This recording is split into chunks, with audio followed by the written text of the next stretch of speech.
시청자 여러분 안녕하십니까? 안녕하십니까? 예, 김석범 원장님 나오셨습니다. 네, 안녕하세요. 한 분이요, 네.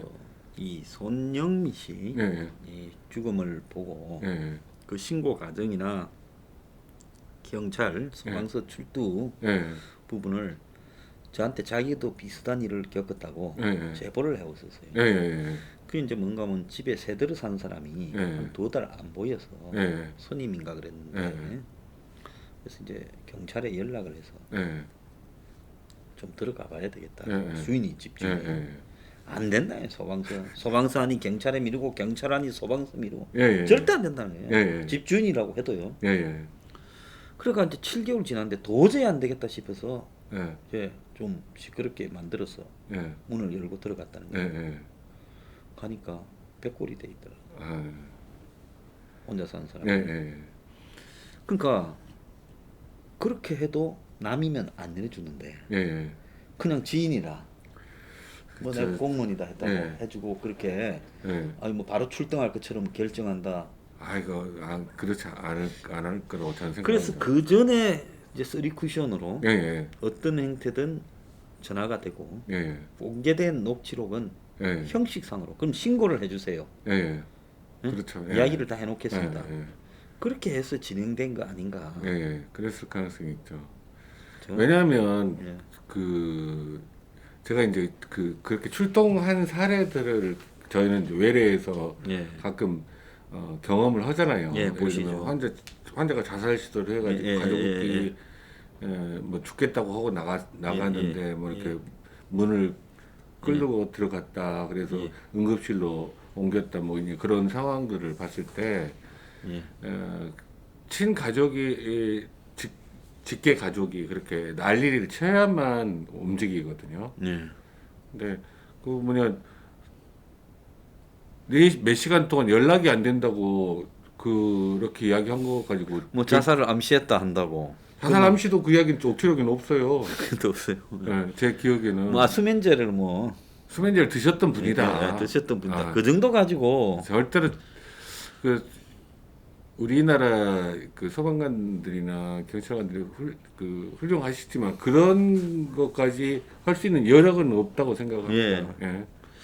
그래서 굉장히 그 부분이 의아하다. 예. 그러니까 윤미향 측 예. 비서나 예. 뭐 윤미향도 그 자리에 그날 윤미향도 동선을 밝혀야 된다고 봅니다. 예, 예. 맞습니다. 예. 같이 갔을 가능성도 충분히 예. 있어요. 그래서 윤미향 측의 어떤 움직임이 보면 자신들은 그 소장이 자살했을 거라는 걸 거의 확신하고 예, 예. 이제 어디 쓰리 쿠션으로 이야기했을 수도 있고 예. 이제 이제 신고하고 마지막으로 설득을 해보려고 갔을 수도 있고. 예예 그러는데 예.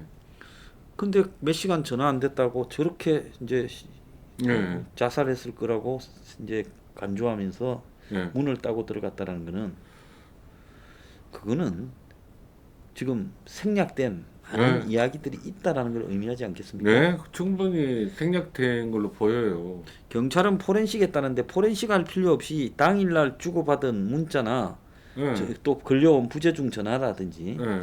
뭐 그 며칠 사이에서의 전화 내용 문자만 봐도 대략 어떤 상황이었는지를 알 수 있지 않겠습니까? 경찰은 알고 있을 거예요. 그 경찰은 상황을. 알고 있겠죠. 알고 예. 있을 거예요. 자, 참 무서운 일인데요. 근데 희한한 거는 윤미향이가 그 직후인 12시 전으로 그것도 미스테리예요. 그 뭐 인연에 예, 대해서 예.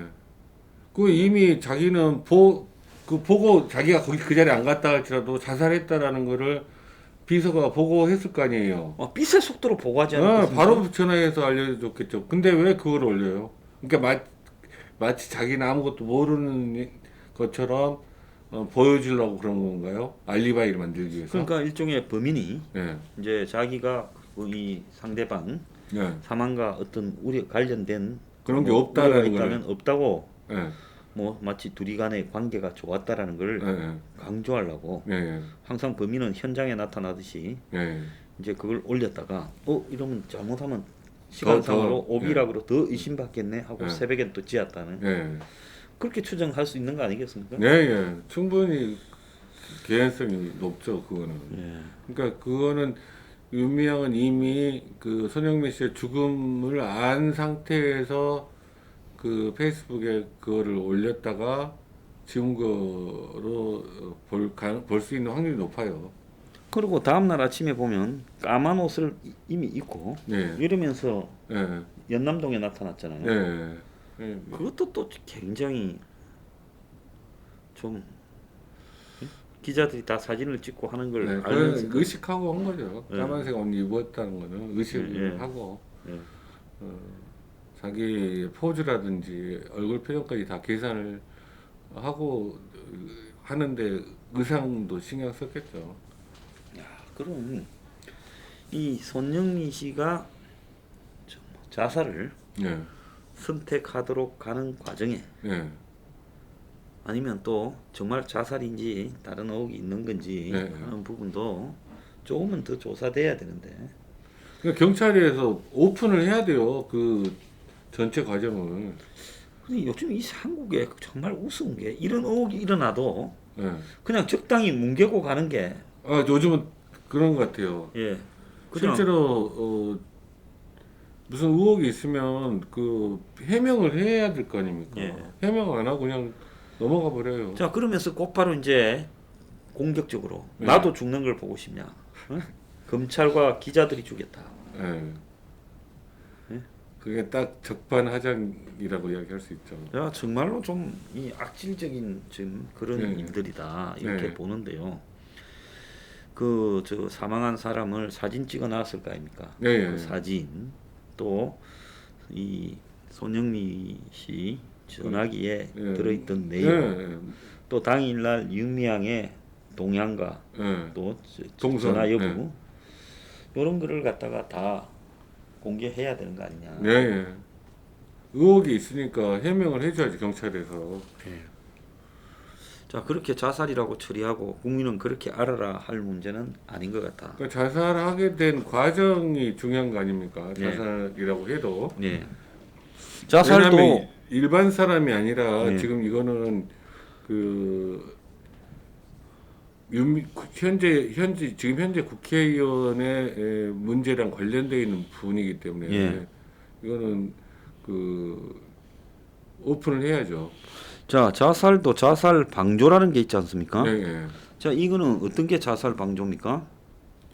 자살 이 교사라는 거는 자살 의사가 없는 자에게 자살 결의를 일으키게 하는 거고 그거는 제가 잘 자살 모르겠- 방조란 자살 행위를 예, 용이하게 해주는 거다. 예, 그래서 만약에 이 손영민 씨에게 예, 죽어버리세요. 예, 누구가 예, 예, 당신 그렇게 살면 왜?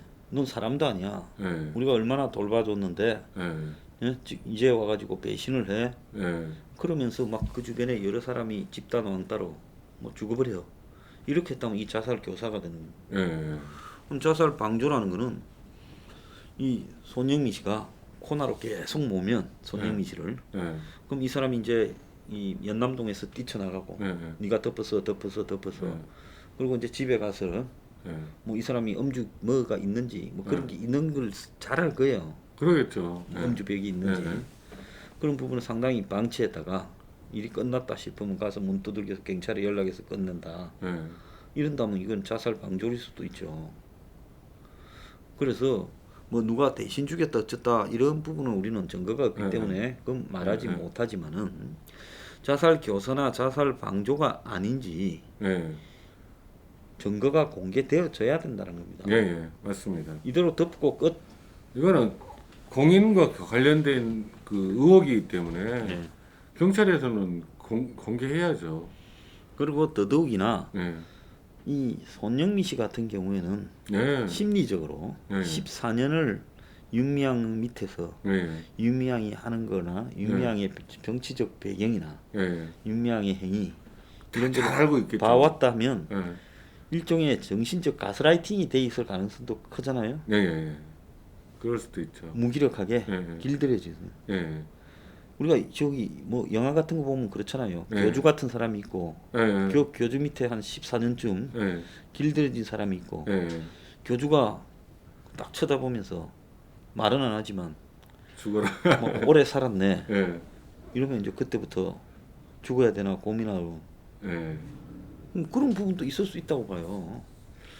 아무튼 그 손흥민 씨 스타일을 모르기 때문에 그거는 이제 확실하게 이야기는 할 수는 없는데, 그러니까 나 우리 누구도 확실하게는 알 수 없어요. 근데 문제는 뭔가 하면 이런 의혹이 제기될 수도 있기 때문에. 예, 예. 왜냐하면 거기에 한 사람의 지금 코너에 몰린 윤미향의 아니 손흥민. 아니 지금 아, 예. 윤미향이 지금 이게 예, 계좌 돈이 윤미향이가 막 가지고 갔다 하면 예, 예. 꼼짝 말하러 걸리는 거 아니겠습니까? 그렇죠. 예. 그러니까 윤미향은 그걸 아니라고 하기 위해서 손흥민 씨한테 요구하는 거는 우리가 시킨 대로 당신이 가지고 예, 그냥 뭐 장을 보고 썼다든지 예, 예. 뭐 십몇 년 뭐 3년 동안 예, 안 그러면 할매들을 위해서 뭐 이렇게 저렇게 현금으로 썼다든지 예, 예. 내가 한꺼번에 찾아갖고 예. 현금을 넣어두고 썼다 예. 뭐 이렇게 말하는 게 유일한 출구 아니었겠어요? 그렇죠. 손흥민 씨한테 넘기는 게. 네, 손흥민 씨가 내가 알아서 그냥 예, 할머니들을 위해서 썼다. 예. 아, 아무튼 참 기가 찬 일이 예, 아닐 수 예. 없습니다. 자, 그 진실이 좀 밝혀져야 된다. 예, 예. 진실이 밝혀져야죠. 그냥 이대로 그냥 그리 알아라 이거는 안 된다. 예, 예, 자, 그리고 이 지금 의료 수가 협상이 결렬됐다고 이 와중에요. 그렇죠. 예, 지난주에 결렬됐거든요. 근데 자, 의료 수가 협상을 한다라는 거는 이제 시청자들이 알기 쉽게 우리가 설명을 예. 좀 해드려야 되는데 예, 결국 병원에 가서 우리가 이 의료 보험에 예. 해당되는 예, 어떤 치료 행위를 받았을 때 예, 그걸 정부에서 이제 얼마나 예, 의료 보험을 인정해줘서 얼마로 예. 가격을 선정해 주는가. 예, 한국에는 이제 그게 정부하고 예. 그다음에 저 시민단체, 시민단체 그다음에 의사 예, 대표 이 예. 3자가 예, 조정을 해서 예, 그래서 이제 의보 수가 예.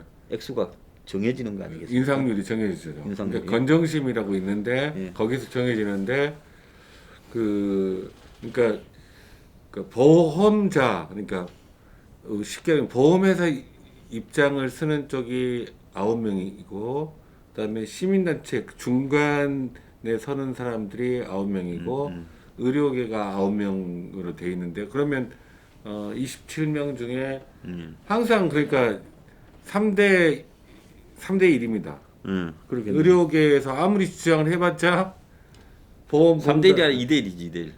아 그렇죠. 예, 2대 1. 27명. 예. 27명이니까. 항상 그러니까 그거는 이제 결렬되면 어떻게 되냐면 그 다음에는 정부에서 그냥 결정을 하는 거거든요. 예. 협상이 결렬되면 정부에서 결정을 하고 그 다음에 결렬시킨 것에 대해서 페널티를 줘서 거기서 뭐 0.1%를 더 깎든가 그럴 거예요. 예, 그러니까 결렬되지 말고 어지간하면 예, 합의해라. 정부가 이 예. 제시하는 가이드라인 내부에서 예. 합의해라라는 그런 의미죠. 근데 이제 그 의사들이 이제 저희 커뮤니티 그 인터넷 글들 보면 뒤통수 맞았다라는 이야기들이 많이 나오죠. 왜 뒤통수를 맞았을까요? 그 코로나 때 의사들이 자원봉사도 하고 이렇게 적극적으로 나서서 대구시 의사회가 또 적극적으로 나서서 했고 전국에서 봉사를 많이 가셨죠. 예, 많이 하셨잖아요. 그래서 그리고 이제 코로나 때문에 지금 작년 대비 작년 매출을 100이라고 했을 때 지금 현재 매출이 40%도 안 되는 병원이 수두룩해요. 아, 의원들이 예, 코로나 병원들이. 이후에 예, 예. 예. 그렇게 어려운 상황인 거를 정부도 잘 알고 있으니까 이번에 의료 수가를 정상화하는데 조금이라도 도움을 주지 않을까라고 기대를 했었는데 그것과는 반대로 원격 의료 추진하지 그다음에 의과대학 정원 확대하려고 하고 있지 그다음에 이번에 수가 협상 이렇게 됐지 이렇게 해서 완전히 그 설마 이렇게까지 하지는 않을 거라고 생각을 했던 의사들이 뒤통수 맞은 거죠. 아, 이렇게까지는 안 할 거다. 그 의료계가 지금 굉장히 어려운 상황인 거를 정부 측이 잘 알잖아요. 네. 지금 실제로 정부에서 딱 보면 알거든요. 그 보험공단에 매달 청구 들어오는 금액 자체가 확 줄어버렸잖아요. 네. 그래서 이번에 금년에 의료비가 많이 절감돼요. 근데 이제 병원 지금 이제 시청자 여러분들께서는 어떻게 생각하실지 모르지만 병원들이 지금 연말까지 못 버티는 병원들이 꽤 될 걸로 지금 예측을 그러니까 하고 있어요. 자영업자 식당 하는 분이라고 만약에 생각을 하면 네. 평소에 매출에 네. 식당이 40%면 네. 그야말로 식당에서 한 10%, 뭐 20% 네. 많이 남은 사람 남을 건데, 근데 40%라면 이거는 뭐 그야말로 적자가 네. 몇십 프로씩 계속되는 건데 그 몇 달을 지나면 네. 대부분 은행에 빚들이 많죠. 병원들도. 그렇죠. 어떻습니까? 개업할 때 최소한 그 장비 도입하는 거하고 또 인테리어하고 네. 뭐 이런 걸 대부분 네, 초반에 그렇죠. 은행에서 대출을 받죠. 그렇죠. 병원에 대한 은행의 대출은 어떻게 보통 내줍니까? 장비나 이런 부분은요. 그러니까 장비 같은 경우는 리스를 하는 경우가 있고 리스로 아예 대출을 받아서 그냥 사는 경우. 구매하는 경우도 있는데 예. 그래도 현재까지는 의사들이 개업할 때 대출은 어느 정도 금액은 되는 편이에요. 의사라는 그 예, 업종에 그러니까, 대한 개업할 때 어떤 그 평가, 이제 일종의 신용대출 같은 예, 개념으로 예. 어디에 병원 의사 한다면 예, 거기에는 몇 억까지는 해준다 뭐 예, 이런 게 그런 게 대부분 있죠. 있죠. 예. 근데 지금 현재 개업을 일단 한 다음에 지금 현재 상황이 어려워서 대출을 받으려고 하는 분들이 있는 것 같아요. 근데 대출이 이미 대출을 받았잖아요. 네. 개업할 때. 예. 그래서 대출이 신용대출 형태로 받았으니까 대출이 더 안 되는 거예요. 추가 대출이 안 된다. 그런데 이제 그 수입은 줄었는데 고정비 지출이 이제 인건비가 그대로 똑같이 지출이 되는 거니까. 간호사나 예. 그래서 이제 정부에서는 작년 청구액을 평균을 내서 미리 이번 달에 50%만 작년에 비해서 50%밖에 매출을 못 올렸다 할지라도 작년에 거의 100% 정도를 몇 달 동안 4월, 5월, 6월 석 달 동안을 지급을 해주는 제도를 잠깐 도입을 했거든요. 예. 근데 그거를 이제 7월 달부터는 분할해서 갚아 나가야 돼요. 아, 그러면 그거를 그냥 좀 보상을 해주는 게 아니라 그건 아니고 그냥 그 차액 미리 정부가 계산해 줘야 될 의료 수가를 예. 땡겨 가지고 작년에 작년을 기준으로 해서 그러니까 네가 뭐 돈이 급하니까 예. 우리가 작년 수준으로 해줄게. 예. 그렇지만 나중에 정산해서 예. 이거 그걸 40%면 60% 석 달이 오박 차지가 됐으니까 그거를 이제 분할해서 예. 상환시키겠다는 거죠. 근데 분할 그게 7월 달부터 그거를 한다고 그러는데 7월부터도 못 갚겠다는 거죠. 실제로는 7월이라고 지금 작년에 100%가 되는 건 아니니까. 그렇죠. 그렇겠죠. 네. 자, 그런데 이런 와중에 네. 의료 수가라도 좀 올려줘서 의료진이 뭐 지난번에 네. 우리가 코로나를 극복하는데 네. 가장 큰 공을 세웠으니까 네. 뭐 전쟁이 끝나도 농공 행상을 하는데 근데 다들 개별 지금 병원 상황들이 안 좋으니까 네. 의료 수가를 이번에는 한 10%라도 뭐 15%라도 올려주자. 뭐 이렇게 하면 될 건데 그 협상을 결렬시켜 버렸다는 거예요. 15% 아예 말도 안 나올 거고요. 네. 아주 많이 해봐야 5%나 될 거예요. 예, 그게 근데 지금 결렬돼 버렸다는 거죠. 그러니까 2.몇% 이상으로 정부에서는 한 거죠. 2.몇 %. 아니 사실상으로 쓰잘데없는 뭐 MRI니 뭐니 보장률을 문재인 케어라고 늘려줘가 네. 의료 그 재정에 구멍은 자기가 뚫어놓고 네. 의사들한테는 그렇게 곡성을 시켜서 생색은 K 방역이라고 지가 냈으면 고생한 사람한테라 뭐 보상조로라도 그 지금 제일 큰 타격을 받은 지역이 대구예요. 대구. 그러겠네요. 대구에 있는 의원급 병원들이 굉장히 경영난에 시달리는 거예요. 상당한 기간 문을 닫아버렸던데요. 문도 닫고 그다음에 월급은 다 줘야 돼요. 네. 그다음에 지금 현재도 그 환자들이 정상 상황이 아니잖아요. 환자들을 오는 숫자가 그러니까 작년에 40% 정도밖에 안 온다고 그러니까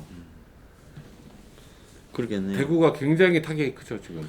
자, 그래서 지금 K 방역의 지금 핵심이 한국의 의료 시스템이 이 지금 코로나가 네, 미국이나 다른 나라처럼 확 번지는 걸 막았다. 네, 이렇게 이야기를 하면 지금 뭐 어려운 자영업자들을 위해서 금융 완화를 하니 네. 뭐 특고 노동자들을 위해서 무슨 고용 보험을 하니 네, 중소기업에 금융 완화 지원을 하니 별짓을 다 하잖아요. 그렇죠. 그러면 의료진들도 지금 개별 사업장으로 돌아갔을 때는 다 문 닫을 지경이니 그럼 이 시스템을 유지하기 위해서 뭐 정부가 네, 뭐 좀 비용을 뭐 20-30% 차라리 뭐 수가는 이대로 하더라도 네. 그 뭐 보조금을 네. 좀 지불한다든지 아니면 세금 감면을 해준다든지. 아니면 자기들이 알 거 아닙니까? 알죠, 얼마나 정확하게. 들었는가? 그러니까 장사가 잘 된 데는 놔놓고 네. 집중 타격을 받은 네, 그런 병원들에 네, 대해서는 좀 지원을 해주는 네. 이런 부분이라도 얼마든지 할 수 있을 건데. 네, 그거 해줘야 된다고 생각해요. 왜냐하면 지금 금년 연말까지 못 버티는 병원들이 꽤 있을 거예요. 자, 이게 지금 여기서 끝나는 게 아니라 지금 수도권에도 번져가지만은 가을에 네, 지금 제2의 네. 팬데믹이 100%라는 가능성이. 네, 네, 네. 자, 그렇다면 또 한 번 더 맞을 거 아닙니까? 가을에. 네, 네. 그럼 가을에 또 한두 달을 뭐 공을 치고 네. 이렇게 되면 뭐 얼마나 버티겠습니까? 그 의사들 시종 불량자 양산이 되는 쪽으로 가고 개인 병원들이 많이 없어지게 되겠죠. 자, 지금 근데 이렇게 몰아붙이는 거는 막 원격 의료를 할 건데 네, 의사들 그냥 저 의원들 네, 많이 망해버리라. 동네 병원이나 저 네, 중소병원들 네, 네. 지금 그걸 노리고 있는 게 아닌가 싶기도 해요. 진짜 답답한 게 지금 이번에 이제 이렇게 이제 원격 의료 추진에 대해서 반대는 의사협회에서 확실하게 했고 찬성을 한의사협회에서 찬성을 했잖아요. 약사들도 반대를 하더라고요. 네, 한의사협회는 얘는 무슨 당근을 줬냐면 이번에 그 차별약을 의료보험으로 들어오게 하는 거를 한약 처벌 짓는 네, 걸요. 네, 네. 보신으로 보통 처벌약 짓죠. 청약을 짓는 거에 그러니까 그거를 50% 본인 부담이고 50%는 이제 한원에 내고 그거가 지금 거의 다 통과되기 직전에 있는 걸로 알려져 있어요. 또 뭔가 또 시범 사업 한다고 그러더라고요. 뭐 시범 약을 하나 먹기는 먹었네요. 자, 기가 참. 그런데 하나 좀 대구에 예, 대구에 갔던 사람 중에 뭐 지금 간호사들이 수당을 제대로 못 받아온 사람. 아 진짜 치사해요. 그리고 치사한 또 대구 일이에요. 시내에서는 또 뭐 네. 5만 원, 네. 멀리 간 사람은 뭐 네. 30만 원이지만 예, 그것도 또 정리를 안 했는데. 예, 근데 대구 시장이라는 저는 오늘 오후에 보니까 뭐 2차 예, 뭐 대구에서 재난 지원금을 주겠다고 예. 하고 뭐 또 얼마 전에 의료진 불러서 드론 쇼를 하니 저 사람 저 살짝 코로나 때 뭘 잘못 먹나 싶어요. 아무튼 그 뭐냐 그때 당시에 그 돈 수당을 아직도 안 줬다면 그건 진짜 문제죠. 예, 그거 절대 그런 식으로 하면 안 되고. 예. 그다음에 또 동산병원 같은 예, 희생한 병원은 그 아. 희생 적자에 대해서는 보전을 해줘야 되는 게 아 100% 보전해 줘야죠. 예, 정부가 안 한다면 대구시의 돈으로라도 해줘야지. 네. 그렇지 않습니까? 70억 적자가 났다는데 그거 그 사람들 잘리고요. 얼마나 많은 사람을 그 대구 동산병원이 살리는 큰 역할을 했습니까? 자, 저는 대구 동산병원이 없었으면요, 대구에서 그렇게 잘 극복할 수 있는 상태로 되지 못했었어요. 저는 언론도 참 나쁜 게요. 동산병원이 그런다고 그때는 막 선전해대다가 네. 지금 동산병원이 어떤 재정 상태고 이런 피해는 당연히 국가가 보상해줘야 된다. 네. 이런 말도 안 하고 그냥 지나간 사건처럼 하는데 이러면 안 된다고 네, 봅니다. 네, 그렇죠. 자, 그 병원 의사분들도 힘드시고요. 이제 그 또 한편으로 요즘 네. 병원에 네. 내 하던 사업이 망했다, 뭐 네, 네. 제사가 망했다, 네. 이래가 우울증으로 치료하러 오시는 분들은 없습니까? 그런 분은 지금 현재 제가 보는 환자 중에는 없었고요. 예, 공장 제조업, 예, 저죠. 오늘 진료를 하는데 오늘요? 네, 공장을 굉장히 오랫동안 지금 제조업을 하셨던 분인데 공장 문 닫았다고 오늘 와서 이야기하시더라고요. 그럼 그분은 표정이나 마음이 어떠시던가요? 그러니까 제가 어떻게 그 상황을 이렇게 위로를 못할 정도로 힘든 상황이죠. 그러니까 공장은 문을 셧다운을 했고 이제 그 전에 이제 돈을 안 받고 물건을 준 거 돈을 회수를 해야 되는데 그게 쉽지 않잖아요. 그렇죠. 일단 그 사람이 문을 닫았다고 소문나면 예. 그때부터는 다 떼먹으려고 예. 하죠. 그러니까 굉장히 그래도 이제 저는 한편으로는 이 정부에서는 이거 제조업의 상태를 잘 알고 있을 텐데 어떻게 그 홍남기 부총리는 경제가 살아나고 있다고 이야기를 했는지 이해가 안 가요. 예. 지금 지역 곳곳에 이 식당들도 굉장히 어렵고 그 다음에 제조업은 공장도 소규모 공장들은 문 닫는 데가 많을 거예요. 뭐 주물 공장부터 해갖고 네. 조그만한 공장들 있잖아요. 네. 뭐 저기 특히 경남 같은데 보면 창원, 또 통영, 뭐 고성, 네. 사천 이런 데 있는 예. 뭐 조선 관련 계통이나 기계 관련 계통 회사들 거의 문 닫고 울산도 뭐 지금 그러고요. 예. 그래서 지금 뭐 곳곳에서 다 문을 닫고 있는데 예. 지금 공장은 공장대로 은행에 땅은 잡혀 있고 땅 기계 또 다 물건은 잡혔겠죠. 기계들 물개대로 네. 또 잡혀 있어가 야반 네. 도주한다지 않습니까? 그러니까요. 제조하시던 분들이요. 그런 분들이 실제로 우리 경제의 그 베이스를 만들어주고 계시는 분들인데, 아, 진짜 큰일입니다. 나는 전 국민에게 100만 원씩 한 가구당 100만 원씩 나눠주는 것보다 그런 데에다가 이렇게 좀 도움을 주는 게 훨씬 더 나은 정책이 아니었을까 생각이 들어요. 자, 그러면 대공황 때도 보면 진짜 자살자가 미국에 속출했거든요. 예, 예. 우리가 뭡니까 존 스타인백 그 영화를 만드는 분노의 분노포도. 예. 그런데 보면 비참하죠. 예, 예. 대공황 시기에 예. 미국의 노동자나 예. 농민의 삶이라는 게요. 예. 근데 이제 우리가 이제 입구에 들어간 것 같은데 네. 아마 사람들이 진짜 이렇게 망각하고 저럴 수 있나라는 생각이 드는데 지금 우리가 코로나가 아니라도 경제가 엉망이었을 거예요. 예, 그렇죠. 예. 여기에 코로나가 때렸는데 이게 한국뿐만 아니라 세계적으로 다 예, 그렇죠. 다른 나라도 다 우리만큼 어려워요. 예. 그러면 이게 수출도 안 될 거고 세계적으로. 예, 그렇죠. 그러니까 전 세계 경제가 다 무너지는 과정에 있는데 예. 이 한국에 돈은 많이 풀어놨고 코로나 극복은 예. 하고 예. 그러니까 그런 돈들이 필요한 사람한테 가는 게 아니라 예. 주식판이나 부동산 투기판으로 흘러 들어가가 예. 이 와중에 투기가 활성화되고 있으니 이게 정상인 나라인가 하는 생각이 아무튼 들어요. 저는 이제 제가 이제 꼭 당부드리고 싶은 거는 이제 이렇게 제조업이 몰락하고 그 과정에서 실업자들 양산되고 네. 그러다 보면 이제 앞이 안 보이는 사람들 그런 사람들이 이제 극단적인 선택을 할 가능성이 높아지거든요. 예, 굉장히 많아질 거예요. 그런 분들 주변에 혹시라도 계시면 꼭 그 근처에 정신과 예, 정신과 모셔봐서. 진료를 받는 게 뭐 낙인 찍는 거 요즘은 아니거든요. 예. 치료 받으면 새로운 면에서 자기가 그 전에 보지 못했던 희망을 바라볼 수 있게도 되거든요. 예. 새로운 시각으로 예. 다시 일어설 수 있게도 되니까 예. 그냥 그 사람 혼자에게만 맡겨놓지 마시고 그런 분들에게는 정신과 진료를 권유를 해주시기 부탁드립니다. 예. 자, 앞으로 또 지금 예. 이 경계로 우울증에 걸리는 예. 그 분들은 예. 주변에서 가족이나 예. 친구나 이런 분들이 다 예. 정신과 치료를 좀 정신과는 정신병이 있어서 정신과 치료를 하는 게 아니라 이런 어려운 상황을 극복하는데 도움을 받을 수 있으면 도움을 받는 게 낫지 않냐. 예, 그렇겠죠. 예. 당연히. 그리고 요즘 특히 젊은 친구들이 예. 직장을 못 구해요. 아, 알바 그렇죠. 자리도 예. 없고, 알바 자리도 몇십 대 일이래요. 이러니까 이 친구들끼리 그냥 모여서 예. 비관적인 토론을 서로 모르는 사람끼리 아, 나누다가 예. 우리 막 가자 자살 카페. 해서 자살하는 경우가 너무 많기 때문에 예. 예. 자, 그런 걸 예방하려면 좀 어떻게 해야 될까요?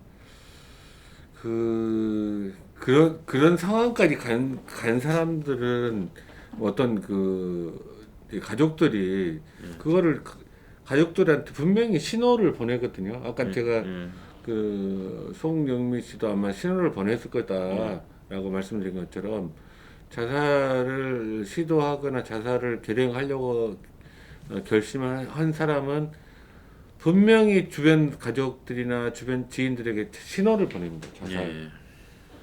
신호를 받았을 때 제까닥 급하게 응급 상황으로 생각하고 신호를 받았을 때는 직접적으로 그 사람에게 질문을 해야 됩니다. 자살 계획을 짰냐? 자살 계획을 짜서 자살 계획을 짰다고 하면 자살 방법은 뭘로 결정했냐? 이런 걸 직접적으로 물어서 직접적인 그 답변이 애매하지 않고 답변이 딱 나오면 그런 경우에는 입원을 시키셔야 돼요. 강제로라도 입원을 시키고. 그 고비를 넘어가야 돼요. 자, 잘 들으시고요. 그러니까 설마 죽을 사람이 자기가 자살한다고 이야기하겠냐? 절대로 그렇지 않습니다. 다 이야기합니다. 그 사람들도 어떻게든 살고 싶기 때문에 계속 힌트를 주고 그래요. 그리고 직접적으로 질문했을 때 답변 다 합니다. 이거 여러분 중요한 부분이니까요. 혼자 틀어 박혀서 잘 안 돌아가서 지금 이렇게 세상과 이렇게 끊고 있는 분, 가족이나 친척 중에 그런 분이 없는지, 또 최근에 하던 사업이 망가져서 굉장히 우울한 상태로 빠져들어서 대외 관계를 칩과한 분, 이런 분들한테는 따뜻하게 손을 내밀었어요. 불러서 밥이나 소주라도 한잔 하면서 이야기를 해보고 상태가 좋지 않다 그러면 좀 심각하게 좀 이렇게 가족이나 친지들이 나서도록 하는 게 좋다. 그렇죠. 그 고비만 넘기면 이제 또 되거든요. 그럼요. 또 아무리 힘들어도 사는 거는 버티는 거고, 버티다 보면 또 길이 있지 않습니까? 자, 그래서 이제 신경을 굉장히 많이 써야 될 타입니다. 이번에 저 포항에 고3 학생 죽었는데 참 가슴 아프더라고요. 16일 동안 감춰는데 아버지가 이 애에 대한 애정도 계신 분이에요. 내가 제보를 받았는데. 근데 이 어머니가 없다 보니까 이제 바쁘잖아요, 일 때문에. 그러니까 아들이 이제 집에 갔는데 이제 그걸 어떻게 하지 못하고 이제 저 조카 보고 좀 돌봐라 했는데 죽어 있더라고, 이틀 만에. 또 사이토카인 가능성이 내가 볼 때 크다고. 그래서 코로나도 그렇고 지금 세상에 돌아가는 경제 상황도 그러니까 자, 이 주변의 사람들을 잘 좀 챙기는 그런 우리 삶이 됐으면 좋겠습니다. 그리고 이 코로나 사태하고 경제 상황이 빨리 이 원래 예전 상태로 돌아가기 힘든 상황이라는 거를 다들 받아들이시고 단단히 마음을 먹으시고 그러셨으면 좋겠습니다. 자, 여러분 오늘 마치겠습니다. 감사합니다. 감사합니다.